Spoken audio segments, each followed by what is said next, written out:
Donc, je vais vous présenter donc, le travail de l'instance nationale de lutte contre la traite des personnes en interne, donc la façon de coordonner les divers efforts pour une meilleure prise en charge et une meilleure donc, protection des victimes de la traite. L'intitulé de ma communication, c'est « Assister les victimes de la traite », un processus qui fait appel à toutes les ressources, l'expérience de l'instance nationale de lutte contre la traite des personnes. Donc, j'ai préparé une petite introduction qui dit « La traite des personnes n'est autre que des crimes qui portent violation flagrante aux droits de l'homme, une violation qui se présente sous diverses formes d'exploitation tout en imposant des engagements à entretenir. Notamment, on a la prévention de la crime, protéger les victimes ou bien les personnes susceptibles d'être exploitées, punir les acteurs de ces crimes et coordonner avec les divers ressources ou bien établissements ou bien autorités existantes. Et bien sûr, ces axes constituent les axes stratégiques de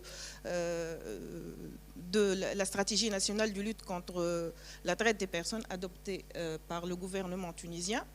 Et bien sûr, c'est l'instance qui a pris la charge d'élaborer cette stratégie avec donc, le soutien de ses partenaires et sera aussi dans l'obligation de synchroniser les divers efforts. Donc, on passe, c'est une schématisation à titre indicatif. Bon, pour ce travail, on se limitera à présenter l'expérience de l'instance en matière de prise en charge, de protection de victimes de traite en adoptant les démarches suivantes. Donc, j'ai choisi 4 titres ou bien 4 parties pour cette présentation. La première, donc, je vais essayer de présenter les principes fondamentaux sur lesquels se base le travail de l'instance. En second lieu, donc, quelques mots-clés que je vais fréquemment répéter au cours de cette présentation. Et puis, je vais essayer de présenter 3 figures ou bien 3 méthodes ou bien démarches de traiter les signalements reçus. Quelques statistiques, bien sûr, et une petite conclusion. Pour nos fondements de base. La première chose, c'est se référer toujours à la loi de prévention et de lutte contre la traite.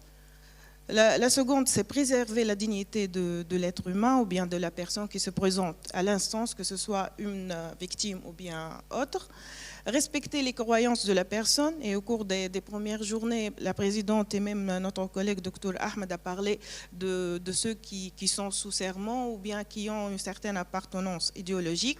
Aussi, éviter de juger la personne et donner ou avancer des propos qui font l'évaluation de ces orientations. Aussi, préserver les données personnelles, et ici il est à signaler qu'en Tunisie on a une loi qui protège les données personnelles. L'objectivité et l'impartialité, je vois que c'est un point très important, surtout pour les métiers aidants qui cherchent à faire ou bien à établir une relation d'aide avec les personnes. Et donc, le dernier fondement, c'est donner une grande importance à tout élément ou bien à tout détail exprimé ou bien donné par la personne ou bien la présumée victime de traite. Les mots-clés que je vais utiliser fréquemment au cours de ce discours, ce sont la prise en charge, partenaire, entretien et transfert de dossier. En ce qui concerne la prise en charge, par prise en charge des victimes ou bien des présumées des victimes de traite, cela traduit la responsabilité d'aider la personne à fuir la vulnérabilité causée par les conditions de son exploitation et protéger ses droits. Pour l'instance, donc, cette prise en charge comprend principalement l'accueil, le diagnostic de besoins, l'information par rapport aux droits, l'aide à l'accès aux soins, l'aide sociale, l'exemption des pénalités, l'accompagnement juridique et autres. Et tous ces services sont offerts par l'instance en collaboration avec ses divers partenaires. Et ces partenaires sont les diverses autorités publiques, notamment les ministères et les structures sous tutelle, la société civile, les organismes non gouvernementaux qui supportent l'instance en matière d'assistance. Bon. Ça, c'est quelques exemples de nos partenaires. Pour les autorités publiques, on a un ministère de la Défense, de l'Intérieur, de la Santé, etc. Et pour les organismes non gouvernementaux, on a l'association Baïti. Hier, vous avez eu l'occasion de la visiter. Nebras, l'association Avocats sans frontières, Médecins du Monde, l'OIM, association Amal pour la famille et l'enfant, Terre d'asile et autres aussi. Pour ce qui est entretien. Donc, une petite brève définition de ce qui est entretien. C'est une rencontre professionnelle menée par une personne compétente. Et bien sûr, bon, comme tous le sachent, l'entretien, donc le spécifique de l'entretien dépend des organismes ou bien du profil professionnel de la personne qui fait l'entretien. Pour l'instant, c'est un entretien. Donc, généralement, lorsqu'on fait un entretien, on cible 3 objectifs majeurs. Tout d'abord, essayer à travers l'entretien d'identifier la personne en tant que victime potentielle de traite, à travers bien sûr ses dits. Et la deuxième chose, c'est l'informer par rapport au processus de prise en charge et d'aide et tout ça, et aussi par rapport à ses droits, et faire le diagnostic surtout des besoins urgents. Bon, ça c'est une photo par rapport, c'est un espace au niveau de l'instance aménagé pour accueillir les victimes de la traite. Et bien sûr, ceux qui ont visité l'instance hier ont eu l'honneur de le voir. Donc, pour ce qui est transfert de dossiers, la transmission des dossiers fait partie du processus administratif. Il s'agit de communiquer des données sous une forme reconnue par un partenaire. Au niveau de l'instance, on communique des données à nos partenaires avec une sélection des informations selon le service à fournir et suivant les attributions de ce partenaire, bien sûr. L'exception est faite, bien sûr, au ministère de l'Intérieur parce qu'on essaye de transmettre l'intégralité des informations recueillies.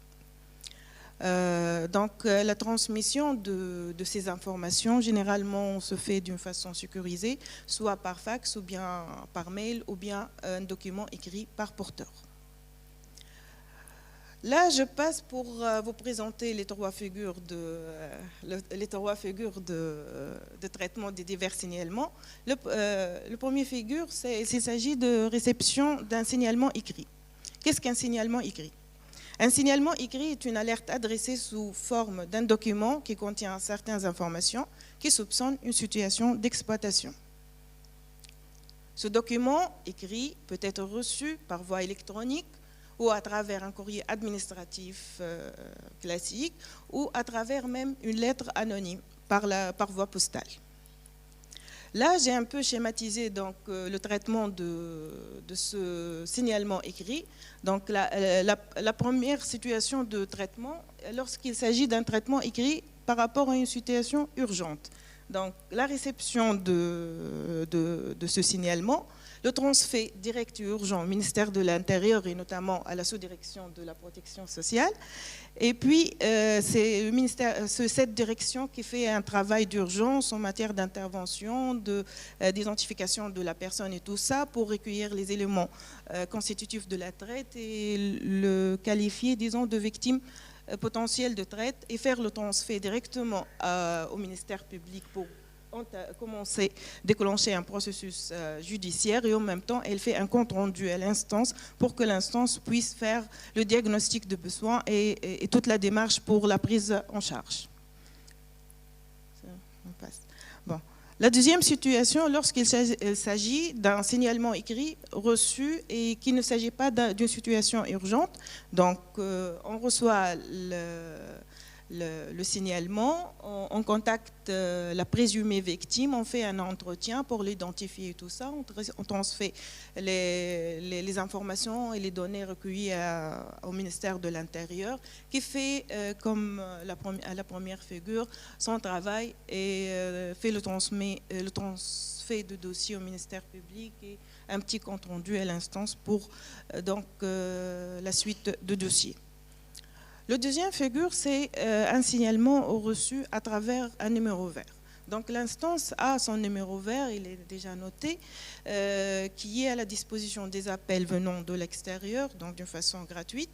Et le traitement de ces signalements se fait généralement selon des étapes. Tout d'abord, Bon, tout d'abord, d'une façon générale, les signalements reçus à travers les numéros verts, ce sont des signalements où il n'y a pas assez d'informations.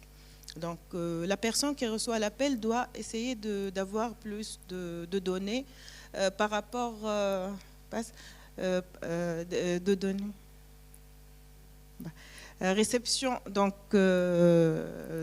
essayer de recueillir le maximum de données par rapport à l'endroit de l'exploitation, la personne et tout ça.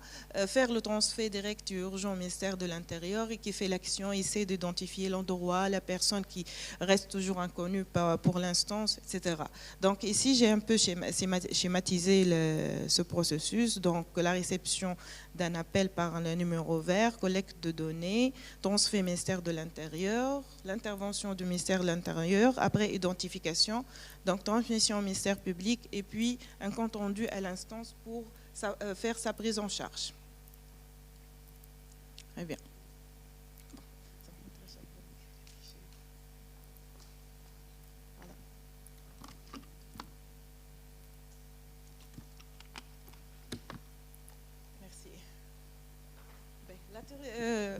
Le troisième figure, c'est lorsqu'une victime de nationalité étrangère se présente à l'instance. La première remarque que j'ai notée, c'est que se présenter volontairement à l'instance est le résultat d'une sensibilisation réussite et d'une bonne diffusion d'informations. Mais ça n'empêche que l'instance, suite donc à ses activités, reçoit des personnes ou bien des étrangers qui expriment ou bien demandent des services qui ne relèvent pas des attributions de l'instance. Lors de la réception de ces personnes, et ici j'ai choisi la photo de Superwoman et Superman parce que donc, on suppose que les gens qui ont été exploités, ce sont des, comme on l'a déjà dit, ce sont des survivants. Donc en quelque sorte, ce sont des super êtres humains en fait. Donc après l'accueil donc de ces personnes, et puis donc on fait notre entretien de diagnostic de besoins et identification de la personne en tant que victime de traite. Une fois les éléments de la traite recueillis, on fait le transfert au ministère de l'Intérieur qui fait aussi son travail. Et donc le reste, la démarche c'est pratiquement similaire aux autres figures. Ici j'ai donc un peu l'image pour la fiche d'une présumée victime de traite. C'est une fiche avec laquelle on travaille au niveau de l'instance. Elle contient des données des données personnelles, donc le nom, le prénom, date de naissance et aussi par rapport à la situation matrimoniale. Des données par rapport à la couverture sociale et la couverture sanitaire. Date d'entrée, la manière d'entrer en Tunisie, surtout pour les étrangers, les lieux d'exploitation, la durée d'exploitation, des informations par rapport aux exploiteurs en Tunisie, par rapport au réseau s'il y a possibilité. Aussi, dans cette fiche, on trouve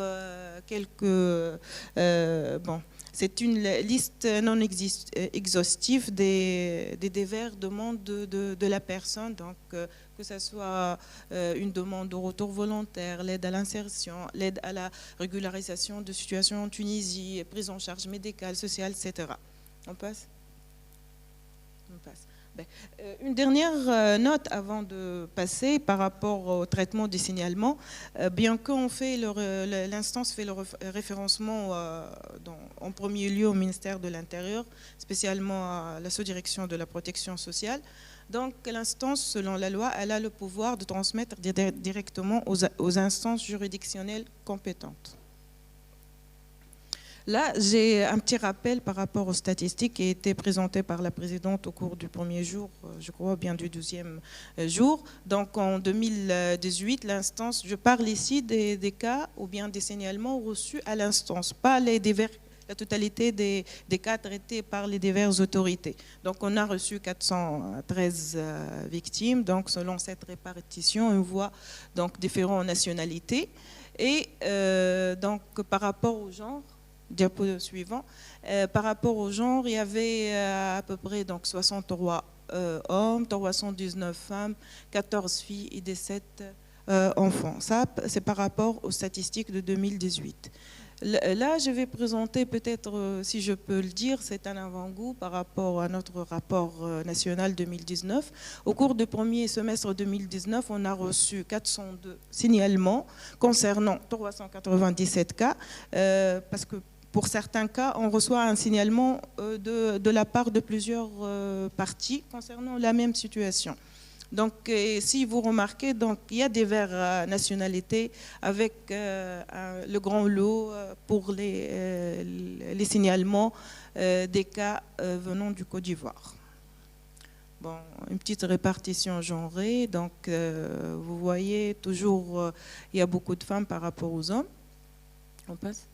Donc, bon, on arrive à la fin. La conclusion, donc, pour moi, c'est ce qu'on fait à l'instant, c'est une démarche qui instaure une intervention multidisciplinaire puisqu'elle elle fait appel aux efforts des diverses autorités et même de divers profils professionnels.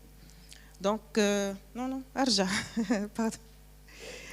Donc, l'expérience de l'instance est naissante et cherche à mettre en place de bonnes pratiques pour un mécanisme national d'orientation. Le mécanisme national d'orientation, la précédente s'il te plaît,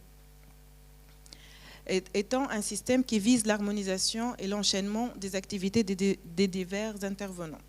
Enfin, de prévenir l'existence du crime, protéger les victimes potentielles de traite. La précédente.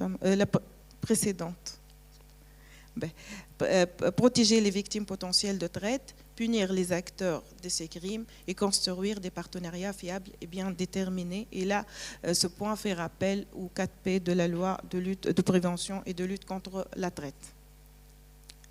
La démarche entreprise jusque-là fait le noyau d'un processus de prise en charge qui servira au bien-être des victimes et à l'aide à leur réinsertion, que ce soit des Tunisiens en Tunisie ou bien des étrangers en leur pays d'origine.